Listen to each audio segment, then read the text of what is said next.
Today I'm gonna show you my round 2 game from Kadetska Liga. So Kadetska Liga was a team competition and our team managed to win the first round with the perfect score.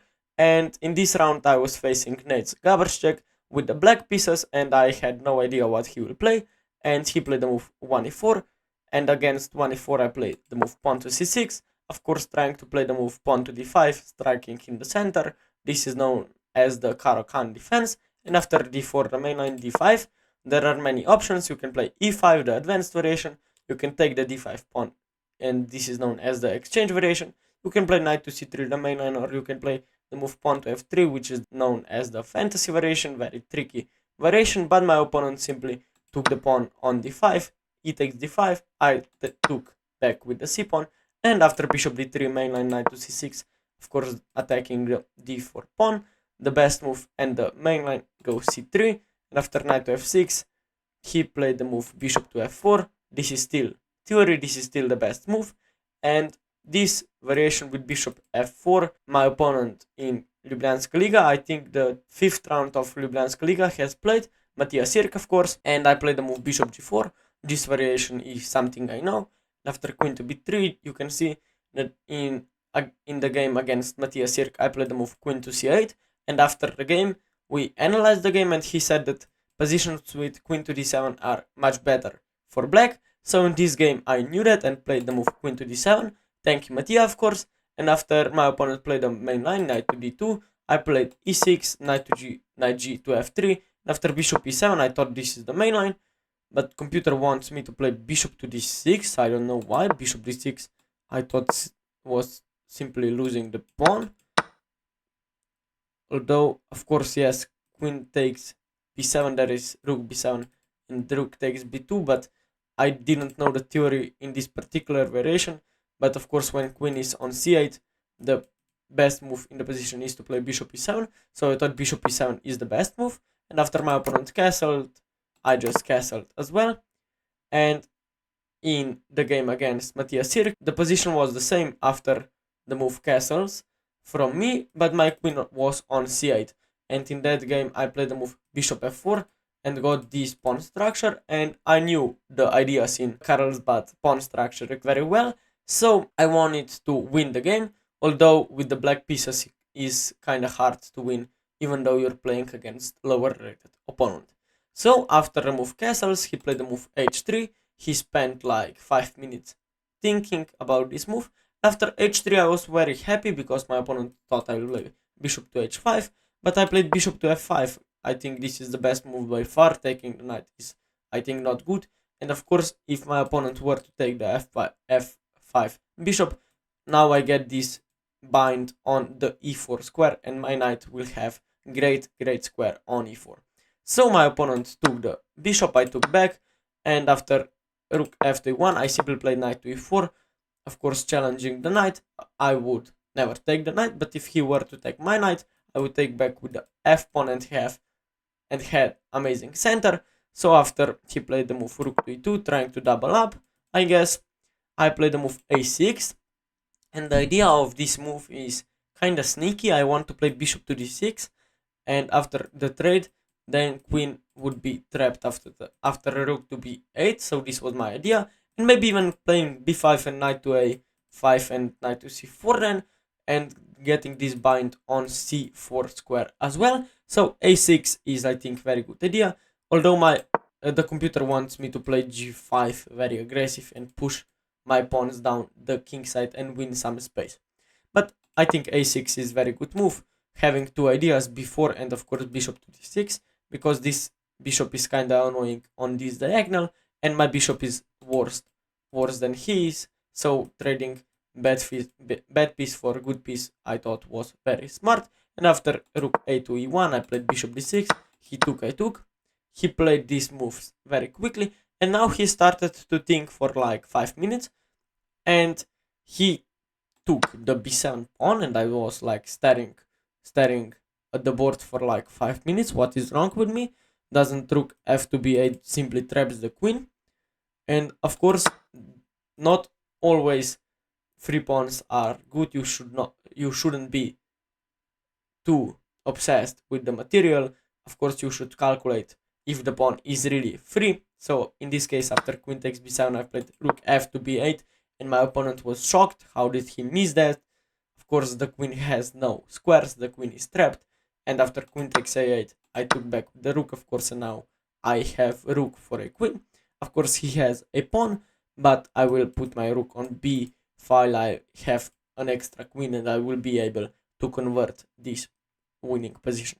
So after knight to b3, I play the move f6, just giving my king some luft and not allowing knight to e5 ideas, and of course controlling this knight. When knight is on f3, f6 simply controls the movement of the knight, and when the knight is on g3, you should play the move g6, controlling both squares that knights can jump to. So I controlled the knight, I gave my king some luft, and I thought my position is very good. I had about an hour, and of course the tempo in Kadetska Liga is 90 minutes plus 30 seconds. So after king to f1, my opponent didn't knew what to do, and I simply played king to f7, improving my position. After king to g1, just repeating moves. I don't know, maybe he thought I will go to back to g2 with my king, but of course I played the move a5, trying to play a4 and a3. My opponent played knight to c1, I played a4, my opponent played a3, of course, not allowing a3 to be played from me. And after knight to a5, I have some ideas to come to c4 or maybe even to b3. And after knight to d3, I thought that his knight is coming to b4, so I simply made the decision that after knight to c6, I don't want his knight to be on b4, and that I will win the game by pushing these kingside pawns. And I was pretty certain that my position is completely winning, and white has no chance to hold this position. So after knight to c1, I don't know, maybe he thought I will repeat moves again, but I played rook a7, trying to go to e7, and after knight d3, repeating moves, my opponent didn't knew what to do, and I played rook to e7, putting rook on the open e file. I will move the knight and then trade pair of rooks. After knight h4, of course, attacking the f5 pawn. I must defend the pawn, of course, with the move g6. And after knight f3, I play the move h6, trying to play g5 or maybe f4 in the future. But of course, I played the move. I played the move h6. My opponent played the move rook 3, didn't know what to do. And now I played knight to g5, offering trade of rooks. Of course, after rook takes c7, knight takes c7, my opponent probably should take the knight on g5, and then I would maybe take with the f pawn or maybe take with the h pawn and just start marching down these pawns. But he played the move knight to d2, I played the move knight to e4, just retransposing back to the position, but without any rooks, without my rook, and my opponent had only one rook. So after queen to b6, pressuring the pawn, maybe trying to play knight c6, and now this idea, and of course maybe trying to play queen b8 and then pushing these king side pawns. And after rook e2, I play the move queen to b5, pressuring the knight, pressuring the whole diagonal, and after knight f to e1, of course defending the d3 pawn, I play the move knight to c6, maybe looking to play knight a5 and knight a4, or maybe just trying to play knight d8 and knight to e6, just playing some positional chess, although I have an extra queen. And after rook to c2, my opponent was just waiting, and now I finally played the move g5. This is an excellent move. I need to start pushing these pawns, and when I will open the king side, excuse me, I will have giant attack towards the white king. So after king to h1, I played move g4, and of course he tried to close down the king side, but of course he played the move h4, but after f4, taking use that he cannot take the pawn, because after knight takes f4, there is this check picking up the knight. Although maybe he has rook to e2, but in the worst case scenario, I can simply take the rook and be up a knight. So after f4, he cannot take the pawn, so he played the move king to g1, and now I play the move queen to b8, protecting the pawn, and after f3, if he plays g3, I would just sacrifice everything on g3 and would just emerge with giant attack. So after king to f1, I play the move knight to e7, and after knight to b4, I play the move queen to d6, just centralizing my queen and preparing the move pawn to f3. And after knight e to d3, I play the move knight to g6, attacking the pawn. And of course he cannot play g3, so he is forced to play h5.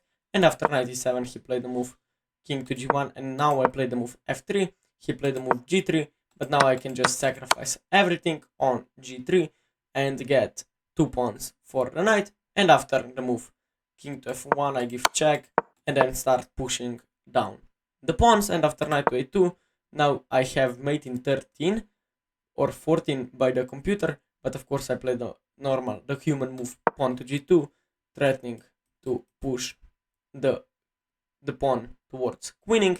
And after rook to c1, I just took the h5 pawn, and if in the worst case scenario I will just checkmate white's king again by pushing this h pawn towards the h2 square.